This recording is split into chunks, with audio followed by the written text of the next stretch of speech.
It's embarrassing to have to say, like, I lost my job. And not only did I lose my job, but as I've been applying for roles throughout this year, I haven't gotten anything. I didn't expect to see myself back being a stay-at-home mom. All of these things are leading up to this moment of standing there in the kitchen and being like, I have something has to give.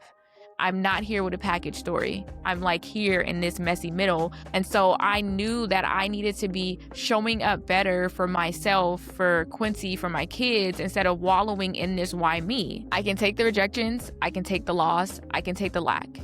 And I can see it all as harmful, or I can say, this world is so much for me that it gave me back time with my kids. I am, and you are, mid-renovation. Welcome to Renovating the Soul. I'm your host, Alexandria Robinson, and this is a podcast about the real, unglamorous work of becoming. The work that actually requires something from you. Hard questions, honest answers, and the willingness to look at the foundation you were handed and decide what you want to build on it. That's what we do here. So wherever you're coming from today, I'm glad you're in it with me. Let's get into today's conversation. Welcome to a new season of Renovating the Soul. I'm your host, Alexandria, and I'm so excited that you have joined me today. In the season 3 trailer, I mentioned that this season is going to be very personal. Starting out, I'm going to go back over the last year of my life and my family's life, and then we'll get into some other topics. But today's episode, What If You're Not Lost at All, really starts with my personal journey of coming back to this podcast and what the last year has looked like. And in different seasons of my life, I've told myself that I was lost.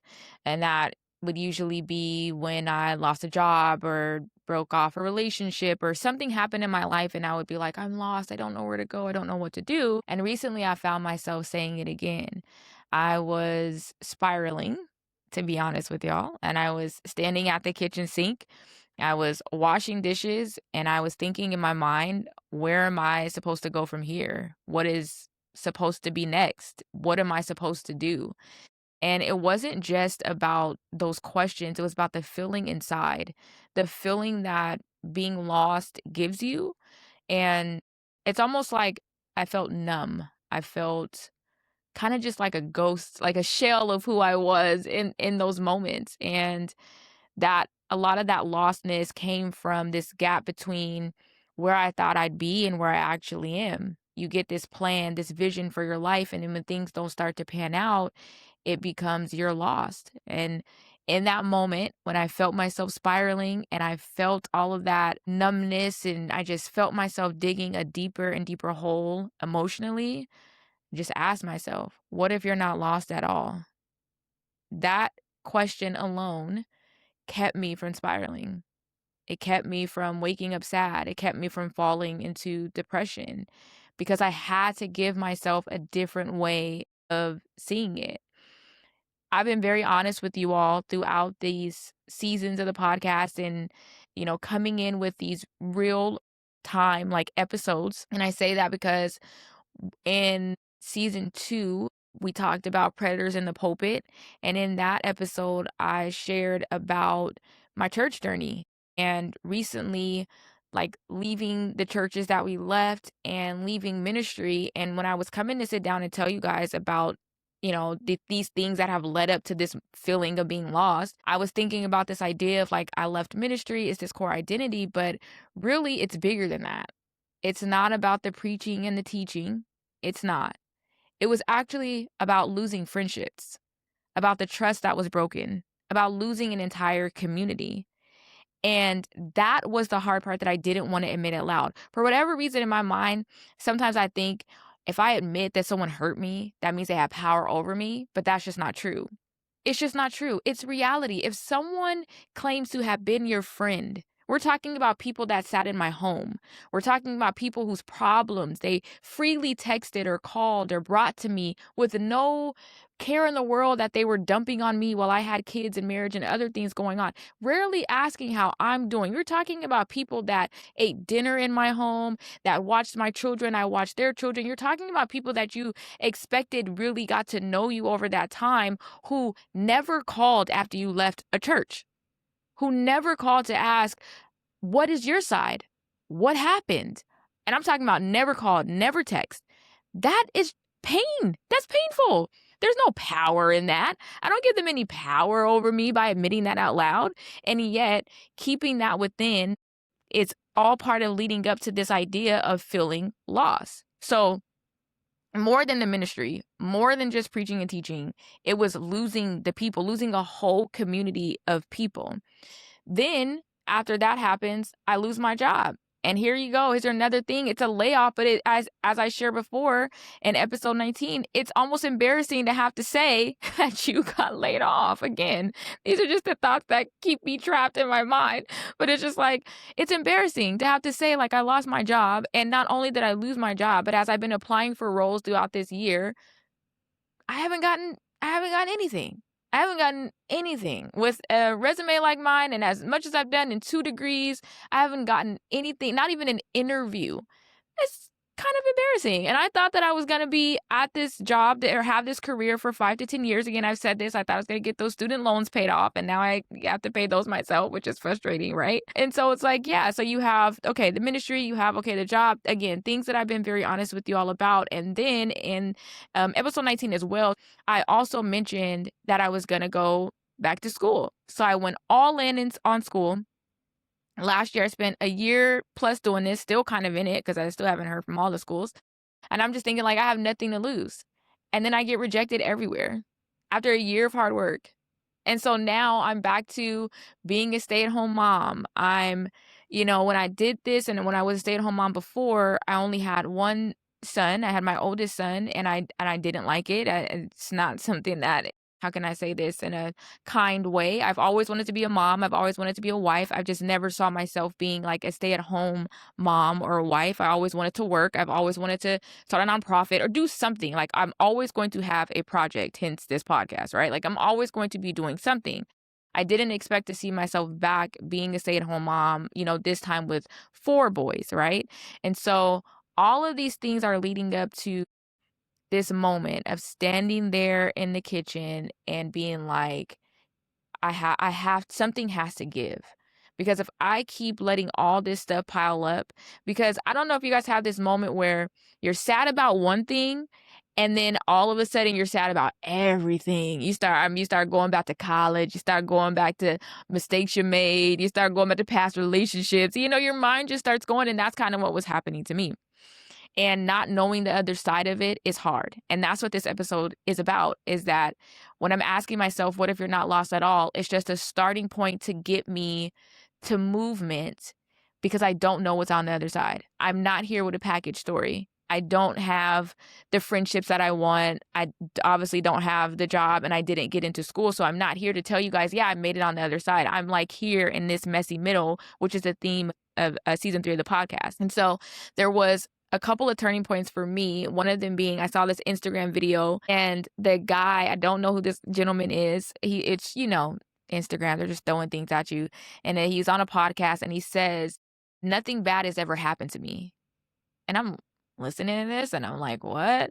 He's like, nothing bad has ever happened to me. And then he goes on to list like seemingly bad things. He lost a loved one. He got sick. He's lost like contracts and opportunities. I realized through him saying it, he's saying like, it's about your mentality, that everything that happened to him led to something else. So yeah, I lost, this loved one, but I think it was like his grandma, but he's like, but I had all these amazing years with her. Like, yeah, I got sick, but it led to this. Like, yeah, I lost this opportunity, but another door opened.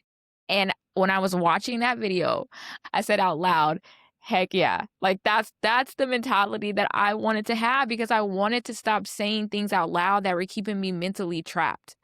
And so I knew that I needed to be showing up better for myself, for Quincy, for my kids, instead of wallowing in this why me. I can take the rejections, I can take the loss, I can take the lack, and I can see it all as harmful.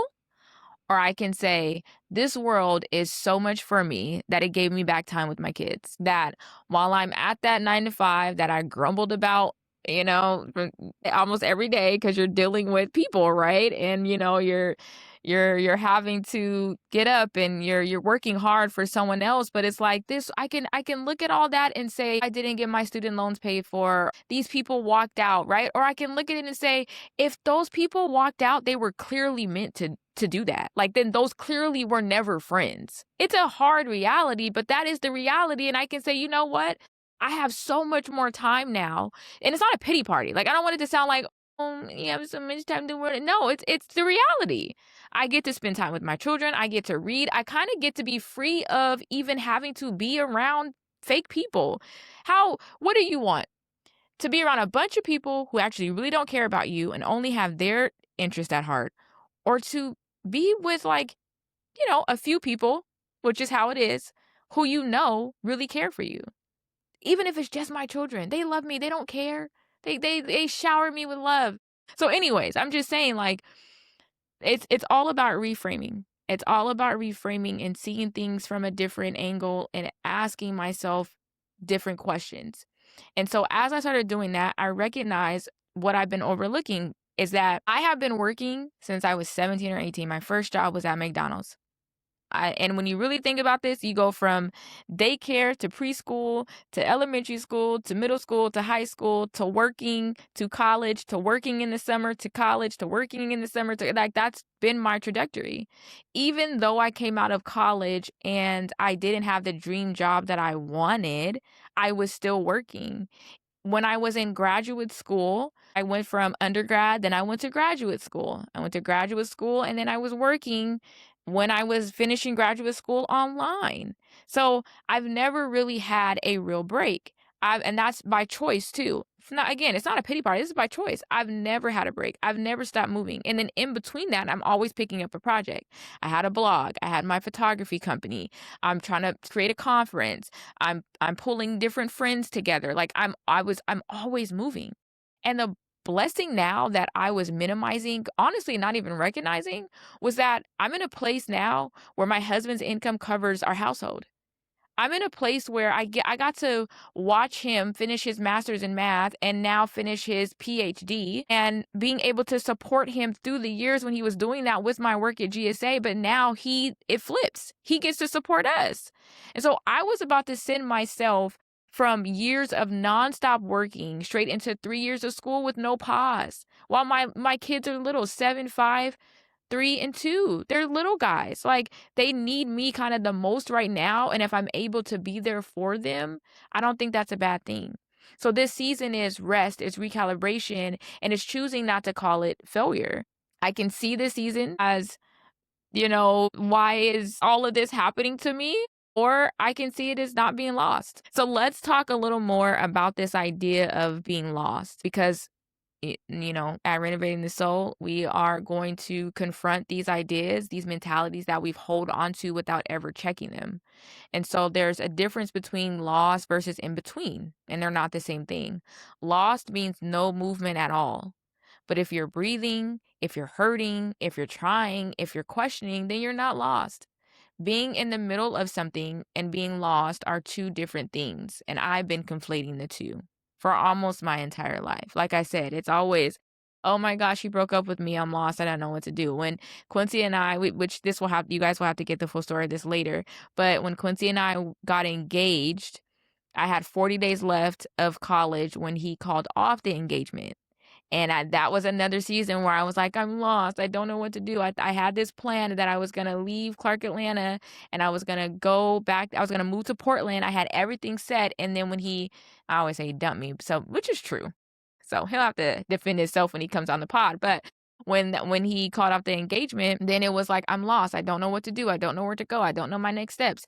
And I'm going to tell you guys, I did not check in with myself and check that mentality and say, you're not lost. I made decisions out of this lostness because then I felt insecure about not knowing. Then I felt the pressure of like the whole campus knew I got engaged. Now I got to chin up and act like everything's okay. So then I get in a relationship with someone else who is like cool. And so I'm like, yeah, look at me. I'm not wanted and all of these things, right? Because I didn't just sit down and have this conversation with myself and be like, girl, you're not, you like, it hurts. And that's okay. No, I wanted to put on the armor and say, it's okay. I got dumped, but I'm still that girl and I'm still desirable. And look at me, I'm going to bounce on to the next thing. But bouncing on to the next thing damaged me emotionally because then I got into a toxic relationship. So then I spent a year plus of my life wasting it on some no good dude. You see what I'm saying? So it's like we have to start investigating and interrogating, which are my two favorite terms. You guys are going to hear me say this a lot this season, but I just love this, right? Like investigating and interrogating our emotions. Because when we are doing that, when you are sitting down and you're investigating and you're interrogating your emotions, your motives, your experiences, that is forward movement. It's not about literally picking up and saying, all right, I'm going to go from this job to this job, or this man to this man, to this woman, or this church to this church. No, it's about sitting down, actually making sure you understanding what's happening to you. Because there's a difference between noticing what you're feeling and then actually questioning it. And if we can put it back into this idea of renovating, investigating is like the inspection phase. You walk through the house and you document what's there. You acknowledge, I feel disoriented. I feel like I don't know what's next. That's real and it matters. This idea of interrogating, it goes deeper. It's pulling back the layers. It's asking, is this feeling telling me the truth? Or is it just the first story that came up? And so let's think about it this way. Many of us are afraid of spiders, myself included, right? But if you jump when you see a spider, that fear is real. So that's the part where we're saying, okay, your nervous system had actually fired. There's really something there. That's the investigation part where you're going, okay, there's something here. What is happening? I'm scared. Okay, that's the investigation. We're acknowledging I'm scared. We see it. It's plain. We can't almost control it sometimes. You jump, right? And you're like, okay, I got scared. But then when you interrogate it, right? You say, okay, my body drew this conclusion that I'm in danger, but that's not necessarily accurate. The spider is smaller and most likely not poisonous for many of us, but it's smaller than our hand. You could smash it in a second. You have so many things bigger than this spider. Your shoe, a piece of tissue, whatever is closest to you is likely bigger than this spider. So the emotion was real, but the interpretation was not. And that's why you have to interrogate it. It's not saying that we shelter, because you guys know, if you've been listening to the episodes, I'm not telling you to hide from your emotions. I'm telling you to lean into them because they're signals, right? But you have to balance the emotions with reason. So you investigate, you see that fear, you feel the fear. That's very real. But you interrogate, you go deeper and say, but was that fear actually valid? And that's what we do with being lost, right? The disorientation is real. How I felt was real. The numbness was real. I'm not taking away the pain. The pain I felt, the sadness I felt, that's very real. The conclusion that I am lost, that I don't know where I'm going, that something is wrong with me, that's the part worth interrogating. Being lost is a verdict you gave yourself, but probably without a full investigation. And when I was having these moments, y'all, like of feeling lost and seeing that video and coming up out of it and just making day-to-day decisions, I didn't know I was investigating or interrogating. I didn't have these terms to put to it. I just read this in a grief book that I was reading the other day, and it's a philosophical book on grief, and it gave me terms to what I was doing without me fully knowing that I was doing it. But now I'm giving it to you in terms and ideas that you can actually take and understand, investigate and interrogate what's happening to us. And so at the end of our episodes, I'm going to be given this like blueprint, given this renovation theme. And so if you think about it this way, a gutted house, it looks like something went wrong. If you walked into a renovation mid-demo with no context, you're going to think it was a disaster. But the exposure is the process. The mess doesn't mean the project failed. It means real work is underway. So you weren't lost. I wasn't, and I'm not lost. I am, and you are mid-renovation. And that's so different than telling yourself that you're lost, you don't know where you're going, you don't understand. You do understand. You understand that, I'll put it back to me, but you can use your own examples. You do understand that humans are humans. They're complicated. People hurt you without knowing they hurt you. Even though they never called and they never text, they trusted the people who were giving them information. You know what I did on my end? I never went out and blasted people because, and let me explain why I'm about to say this. In my mind, I was thinking grace and mercy, grace and mercy. I have to give grace and mercy, right? And then I was beating myself up thinking that by feeling hurt or pained by the fact that so-called friends never reached out, or people again that I prayed for, sat with for hours. My Lord, all the dinners, I can't even tell you guys. I'm so happy I don't have to do that anymore. But like all these things that I was doing, right? I could be so hurt and I was like, well, you have to give grace and mercy. But when I was telling myself grace and mercy, it felt like I had to push those feelings aside. And then I realized, oh, I gave grace when I didn't really tell the truth of the things that were done. Oh, I gave mercy and the fact that I'm still kind to you, even though I have every right to not be kind to you. As I started to do this process of like, and again, without the terms, but as I've started to do this process of really investigating and interrogating and being honest, right? Saying these things out loud and not making myself feel small, then I'm realizing I was not the problem. You're spiraling out of control with all these thoughts about you're not a good friend, you must be a bad person, because why would people respond to you if you weren't the problem? But I'm not. I can sit here with integrity and say I'm not, right? But that's that process. Same thing with my job. Yeah, you got fired, you got laid off, but that was not, it wasn't like the government was looking at Alexandria Robinson and saying you are not good enough. When you're going into the market, the job market is crazy right now. The school world is competitive right now. Like those are real realities that I started taking on and adding them and making it seem like there's something wrong with me, so I'm lost. I'm don't know where to go. This isn't what I wanted. All these emotions and things that I was taking on that were so unnecessary, but that came from one idea, telling myself that I was lost.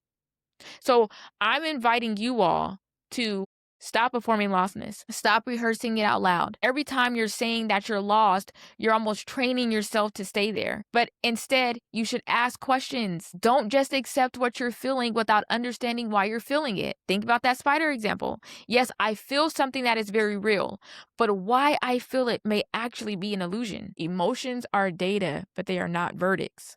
And we talk about emotions in the Roots episode. So if you want more on that and what emotions are and what they're not, check out the Roots episode. We are rational beings. I just, again, I love philosophy and I love the fact that we are rational beings. That's what makes us human. And that's not something to take lightly. That means that we can come to good conclusions and we can use the information that we have, use the data that you have about your life, your accomplishments, your decisions, who you are, to make a rational conclusion. And that goes either way. We're not all good. We have done things that have hurt other people.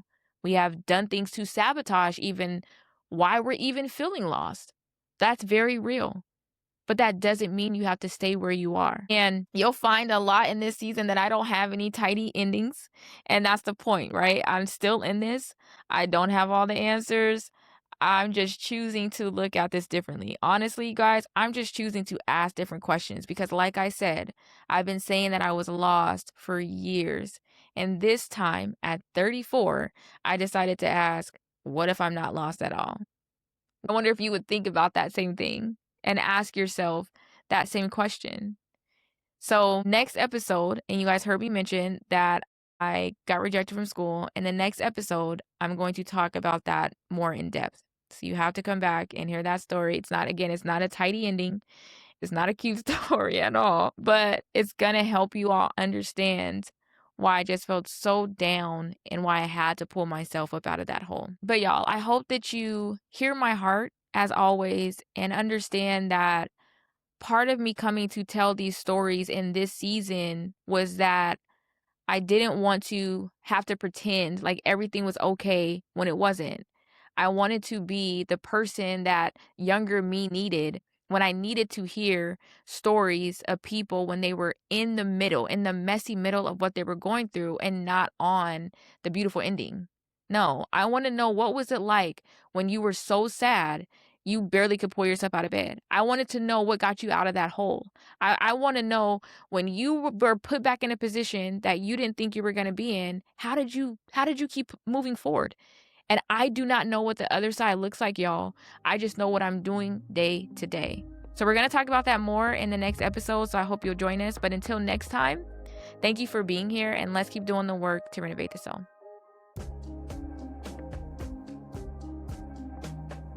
If something in today's conversation stayed with you, stay with the parts that land the hardest. Share this episode with someone who needs to hear it. Leave a review if this show has meant something to you. And come find me at renovatingthesoul.com or across social media platforms at renovatingthesoulpod, or email me at hello@renovatingthesoul.com if you have something you want to say. I read everything and I love to hear from you all. Your soul is your home. Let's make it a place you actually want to live. Until next time, keep doing the work to renovate your soul.